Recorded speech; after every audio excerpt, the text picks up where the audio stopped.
Yo creía que yo no me merecía escribir, yo no tenía el derecho a escribir, porque normalmente a quienes yo leía eran señores, eran poetas, ¿no? Eran poetas hombres que escribían y que parecía que tenían algo importante y serio que decir. Entonces, al principio yo creía que ni siquiera me iba a pertenecer, que yo no correspondía. Con el tiempo me enteré de que era posible, pero creo que nos pasa a bastantes mujeres esto de la identidad como autora. Es muy difícil de construir porque no teníamos precedentes o apenas teníamos precedentes significados, es decir, visibles. Entonces, claro, ¿cómo me iba yo a imaginar? Si yo decía, pero ¿cómo voy a escribir yo un libro si soy una muchacha de un pueblo de Jaén, normal, absolutamente normal y corriente? Precisamente eso era lo que me diferenciaba, a lo mejor, de otras voces que no eran idénticas a las mías, ¿no? Me he enterado de que escribir desde la periferia era un valor, no era algo que no se podía hacer, ¿no? Yo estoy en Jaén hasta los 18 años, en mi pueblo, en Alcaudete, y a los 18 años me voy a Madrid a estudiar periodismo. Empecé a estudiar periodismo allí, me salieron unas notas excelentes también por un complejo de inferioridad. Yo creía que en los pueblos tampoco teníamos una formación como una va a Madrid, como en Madrid seguro que la gente sabe demasiado. Claro. ¿No? Entonces me di cuenta de que no, de que tenía muchísimas más lecturas que la gente que había por allí. Y la verdad que bueno, me iba bastante bien en la carrera y comencé a trabajar estando en la carrera. Y cuando terminé la carrera, el último día que hice el día que hice el último examen, me fui por la tarde a currar. Y así estuve hasta que de pronto dije, hay que estar muy loca para estar trabajando tantas horas en algo que no sé si es lo que quiero, no sé si quiero esta vida. Y eso lo puedes decir con 60 años y yo preferí decirlo con 22 o 23. ¿Estás reconciliada con Alcaudete? A media, a media. En un libro, las versiones de Eva, la primera parte se llama Vergel de Secano, ¿no? Entonces, claro, es tu patria, porque la única patria que una tiene las dos únicas patrias que una tiene es la infancia y el idioma. Y entonces, bueno, pues en ese sentido, pues sí que conecto mucho con todo eso, ¿no? Con todo aquello que fui, pero por otro lado, creo que Bernarda Alba sigue existiendo y en los pueblos muchas veces caen como una losa, ¿no? Entonces, bueno, tengo una relación, bueno, de ir y venir, de dejarlo estar, de ver qué pasa, ¿no? Pero sí que confieso que a veces me aprieta un poco. He estado viendo toda tu parte editorial y el primer libro que encuentro es 777, A venir de venir por venir, de la editorial del Real Nieto, de 2007, que es un libro que yo no he encontrado por ningún sitio. De Taller del Hechicero. El primer libro es Arrojada, que está en el Cangrejo Pistolero Ediciones, y el segundo son del mismo año, por eso son intercambiables. Pero uno salió antes que otro. Sí, esa editorial ya está extinta y pasa también con la poesía, que muchas veces las ediciones acaban siendo ediciones que si la editorial pues finalmente cierra o se extingue, pues quedan ediciones un poco fantasmas, ¿no? Y el caso de esta editorial, un libro muy pequeñito, si no lo has encontrado yo te lo regalo. Ah, gracias. Y también pasó con una grandísima editorial en la que publiqué, que es El Gaviero, que bueno, yo creo que esa editorial fue central en la poesía española y que, bueno, pues murió mi editora, murió hace ya creo que 8 años y entonces pues la editorial pues tuvo que cerrar, obviamente, ¿no? Entonces, bueno, esas ediciones se quedan por ahí un poco navegando no sé, en un sitio intermitente donde a veces lo puedes comprar, a veces no. El que sí he encontrado con más facilidad es Arrojada, que es del mismo año, que por cierto está ilustrado por Blanca Orozco, que es muy bonita las ilustraciones. Blanca Orozco, que murió, sí, es una pintora algecireña maravillosa y se nos fue. Era joven. Sí.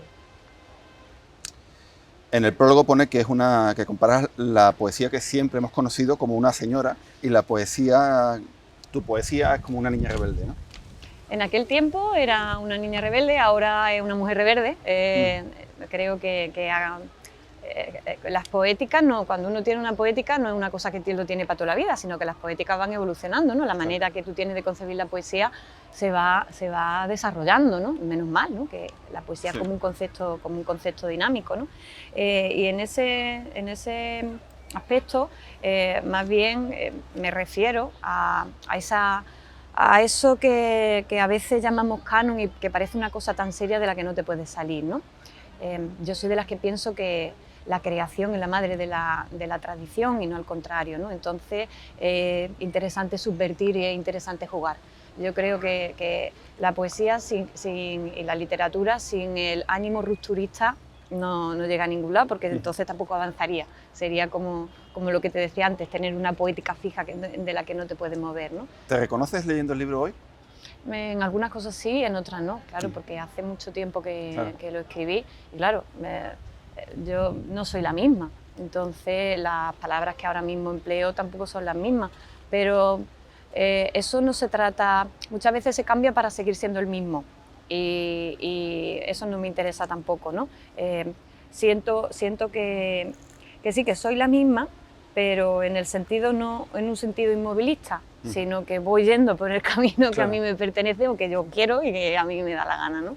Sí, imagino que estáis, los poetas y las poetas estáis siempre expuestos al pasado, porque de alguna manera tarde o temprano revisitáis lo escrito, ¿no? Y estáis confrontando siempre, imagino, con vuestro pasado. Pero eso es súper chulo también, ¿Sí? porque sí, es decir, en muchas cosas no me reconozco, pero no me reconozco, no es como diciendo, ¡ay Dios!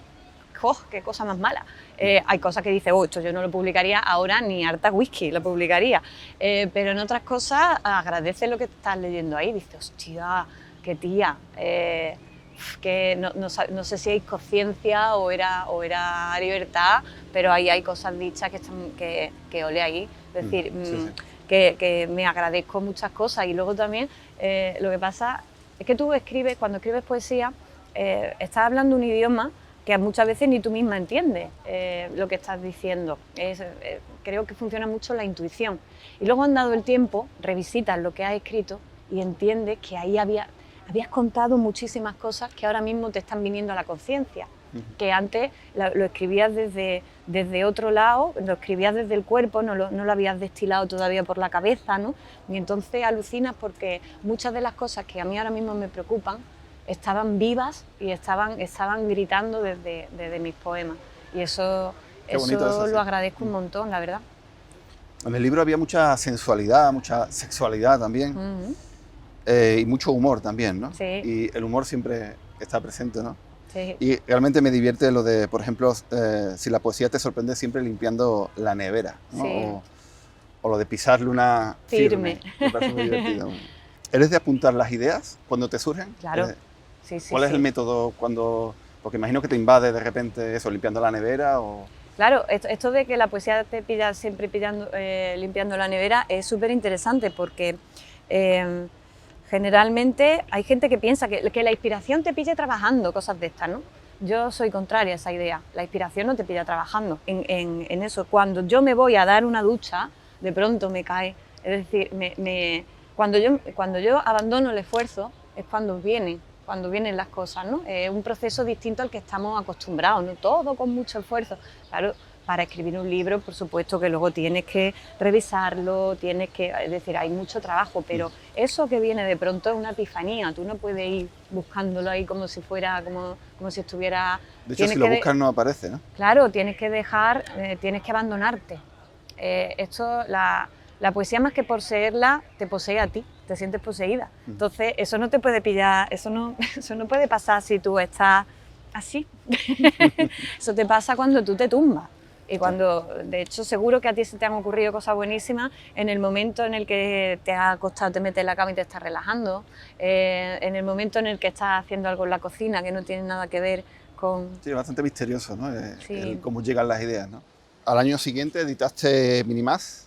Son aforismos, pero de corte poético. No son los aforismos filosóficos, estos que manejan conceptos, ¿no? Y verdades universales, sino que son aforismos que han aprendido de Gómez de la Serna y que han aprendido del jugueteo del que te hablaba al principio, y simplemente son las chispas que saltan de los sueños, como te digo, son chispas que saltan de la vida cotidiana, de mi vida, de la calle, de algo que escuchas por ahí de pronto, de lo que sueñas. Entonces, claro, eso está totalmente... Son como las quitas de mi vida, Sí, que sí. saltan, plas, plas, y de pronto algunas cayeron en ese libro, ¿no? Está totalmente vinculado. La poesía, a diferencia de otras formas literarias, que también están vinculadas a la vida, pero yo no soy incapaz de separar una cosa de la otra. Lo que escribo es lo que soy en cada momento. Ahí el poeta es un fingidor para decir verdad, finalmente, ¿no? Son palabras que están muy vinculadas a cómo una es. Entonces poesía eres tú, ¿no? Hombre, sí, encantada de conocerte, yo soy poesía. Hay No, de alguna un manera... aforismo mío que dice, no, poesía lo serás tú. Sí, la poesía es aquello que, en mi caso, yo sería bastante más, mi vida sería bastante más triste, digamos, o bastante menos consciente si no pudiera echar mano de la poesía. Con la poesía vivo mejor. Entonces lo siguiente que haces es La mujer del tiempo, ya en el año 2011. Sí, sí, sí. Que es una mezcla entre poemas y estas frases sueltas, chispeantes que... Claro, es que a mí me pasa una cosa y es que soy muy trans en lo que escribo. Es decir, cuando hablo de transgénero aquí es que me parece que cuando los géneros literarios, la narrativa, la poesía, el aforismo, empiezan a ser limitadores de mi expresión, paso de ellos. Ya. Por tanto, muchos de los textos que tú encuentras en mis libros son textos que no sabes bien qué son. En eso Vuelo Doméstico es el caso más destacado. De pronto tú estás leyendo Vuelo Doméstico y no sabes si estás delante de un microrrelato, delante de un poema, delante de un aforismo. Y tienen esa voluntad de ser híbrido, de que no... como ves, yo tengo bastante interés en que nada me encadene, ¿no? Me permitió la idea de, digo, bueno, una entrevista con una poeta, lo suyo es que contuviese poesía, ¿no? Entonces me permitió imprimir unas poesías. ¿Sí? Si te parece, creo que va a quedar mejor si lo lees tú que si lo leo yo, creo. Vale. De La mujer del tiempo, había pensado que podrías leer letra pequeña. Vale. Hay daños que no cubre el seguro combinado del hogar, lo sé. Las llamadas perdidas, por ejemplo, las cartas rotas, la soga de seda, la noche que hay detrás de los espejos, esta plaga de cristales en el pecho, la ablación de mi sed. Así contraje la enfermedad de los jabones. Por eso le quise con todo mi hastío. Contra la vida en vilo fui hueco en su hueco, frío en la guantera, materia inmóvil. Dejé crecer las paredes de esta casa conmigo dentro. Pasaron siglos, siglos de reloj. No abundaré en detalles, señorita. Solo diré que he arrancado la puerta de cuajo, que he tenido la delicadeza de tirar al barro el azúcar glacé, que ahora me entra luz en la despensa. Ya sé, tampoco contempla la póliza el amor a terceros, el temporal de sol, el tumulto en las calles ni el motín de la hormiga. Pero este es un caso de delicadeza mayor. Y yo solo llamaba para decirle, amiga, que me acabo de conceder a todo riesgo la incertidumbre de vivir abierta de par en par. Fantástico. Hay algunas frases que hay en el libro que, por ejemplo, sacar los pies del texto, me parece fabuloso. O nunca llames alcoba al dormitorio que compraste en Ikea. Ahí está sorna, ¿no? En los agradecimientos pones a mi abuela Carmen que tiene un pluviómetro en la rodilla. Sí, es maravilloso. El Lorca hablaba de alguien de su familia, de una mujer de su familia que decía que tenía en su casa un gabinete atmosférico, ¿no? Que tenía el gallo de Portugal, que tenía, sabía si iba a llover o si no iba a llover. Y mi abuela, a la que menciono muchísimo en mis libros, siempre está con con los nublos metidos dentro de la rodilla, ¿no? Que van a venir nublos, ¿no? Y se toca la rodilla. La vida está llena de elementos mágicos y de expresiones maravillosas, ¿no? En el año 2012 publicas Campo de Fuerza. ¿Y eres tú la que aparece en la portada? Sí. Esa fotografía es bastante interesante porque la editorial en esa colección sacaba en la portada a los autores, ¿no? Salía cada uno de los autores salían en la portada. En ese momento se me ocurrió pues que quizás podía utilizar una fotografía que Juan José Gómez Molina, un fotógrafo madrileño maravilloso, me hizo en una serie que estaba trabajando que se llamaba Pieles, Poemas, Rumores, donde retrató desde a José Hierro, a Félix Grande, a bueno, un montón de poetas estupendos y lo fotografió desnudo. Entonces me lo propuso a mí y estuve encantada de hacer esa sesión de fotos con él. Y falleció también, ya van 3 fallecimientos en lo que te estoy hablando, claro, pasa el tiempo y la gente también, ¿no? Y entonces, no sé, la sesión fue una sesión con mucha verdad y donde, claro, esta persona era muy sensible a la idea de estar fotografiando poetas, pieles, poemas, rumores, ¿no? Era lo que estaba hablando. Entonces, cuando publiqué Campo de Fuerza, lo que yo estaba contando en el libro tenía que ver con esas imágenes, que además es una imagen fuerte, ¿no? Cuando la vio mi padre decía, es que, dice, ¿esto qué es? Creía mi padre que era, dice, ¿esto qué es? ¿El señor cautivo? Mi padre creía que era el cautivo. Mi abuela dijo que esto que es un indio, no sabían bien qué cosa era, ¿no? Era mi espalda desnuda, ¿no? Y con una mano llena de henna, porque había venido de Marruecos y la tenía pintada de henna y tal, puesta ahí detrás, y coincidía con el libro plenamente, con lo que yo quería contar en el libro. Deshabitaciones. ¿De quién qué cosa? Los libros, las fotos, los calcetines, las manos. ¿De quién es cada objeto tuyo y mío? ¿Cómo repartir sin destrozar la manta de ir al campo, por ejemplo? Si no es deshaciendo punto a punto la urdimbre que tejieron las agujas del reloj y enterrar por los cajones la madeja temblorosa. Encontrarla tal vez, quién sabe en cuántos años, tomarla con nostalgia, acercarla a la cara, olerla y al fin regalársela al gato. Cómo deshacer, ¿no? Una relación, cómo deshacer lo que es tuyo y mío, ¿no? Lo que pertenece a 2 personas que de pronto se separan, ¿no? Muy bonito poema, sí. 2 años después publicas Vuelo Doméstico, que es como un libro de relatos donde planteas situaciones inéditas y poéticas, ¿no? Hay, por ejemplo, Uri Geller is Dead, sí, donde propones una ficción donde el ser humano tiene la capacidad de la telequinesia, o sea, de mover objetos con la mente, pero al final pero no descubre que sirve no sirve para nada. Que una tontería. Sí, finalmente todas estas cosas parten incluso de conversaciones, de momentos, esos momentos en los que tú te estás tomando una cerveza y dices, ¿te imaginas que tuviéramos la posibilidad de la telequinesia? Sí, pues seguro que no nos valdría para nada.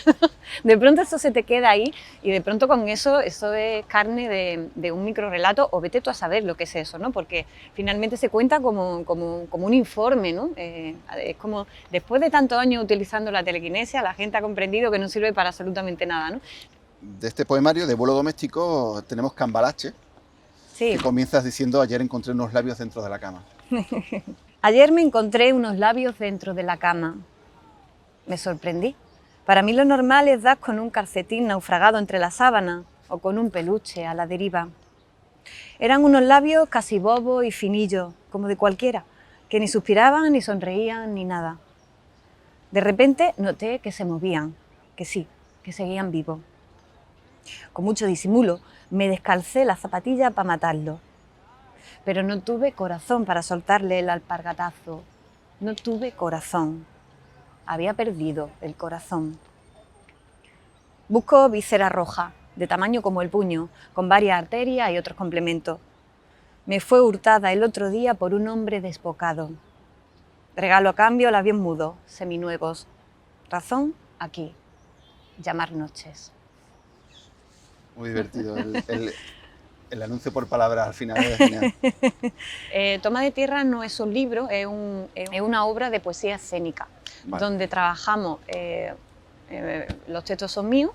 Es que a mí me interesa no solo, como ves, hibridar los textos de la poesía con el microrrelato, con aforismos. No, es que me interesa además hibridar esos textos con otra arte.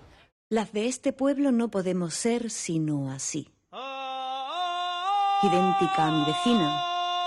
Cada mañana me entallo la armadura, salgo a la calle, me erijo, vocifero. Voy dejando a toda prisa en los buzones el folleto explicativo de mi fuerza. Alzo la casa a pulso, amamanto a una impresora, meto el dedo a presión en las rendijas, doy golpes en la barra de los bares. Con tu permiso me voy a Sí, hace un poco de a poner de el frío. abrigo, porque hace un sol y sombra aquí, que en el sol te quema y en la sombra... En 2016 haces otro poemario llamado Zona Franca, pero en esta ocasión yo veo una diferencia, veo aforismos más complejos, más crípticos. Sí, qué bien visto. Y, Sí. y en muchas ocasiones reconozco que no lo capto, ¿no? Dulcinea habita en el ojo. Sí. Dulcinea habita en el ojo, por supuesto. La belleza está en el ojo de quien la mira. Y esa Aldonza Lorenzo, que era cuenta Cervantes, ¿no? Una muchacha no del todo afortunada, ¿no? Y bien parecida, sino todo lo contrario, ¿no? Y sin embargo, para Don Quijote era la mujer más bella del mundo, ¿no? Claro que Dulcinea habita en el ojo, siempre habita en el ojo. Cada vez vamos quedando menos don nadies. Sí, es terrible. Con la falta que nos hacen los don nadie. Todo el mundo quiere ser alguien en esta vida, ¿no? Todo el mundo necesita que lo conozcan. Bueno, creo que las redes sociales, en especial Instagram, es un escaparate de esas características. Este poema, el mal poema, surge de un día que leí en internet un poema que era un poema realmente malo, es decir, objetivamente malo. Después resulta que yo ese día necesitaba ese poema, necesitaba cualquier palabra a la que acogerme que dijera tranquila, te abrazo, ¿no? Entonces, este poema va acerca de eso, del valor de uso de los poemas, que hasta un mal poema te puede ayudar y te puede arreglar el día, como fue mi caso. El mal poema. En ciertos momentos resulta útil llevar en el bolso un buen poema malo. Malo o a todas luces mejorable, con indicios suficientes, un lugar común, rima facilona, adverbios de emergencia, para sospechar de él. Un poema propio o ajeno, posiblemente malo.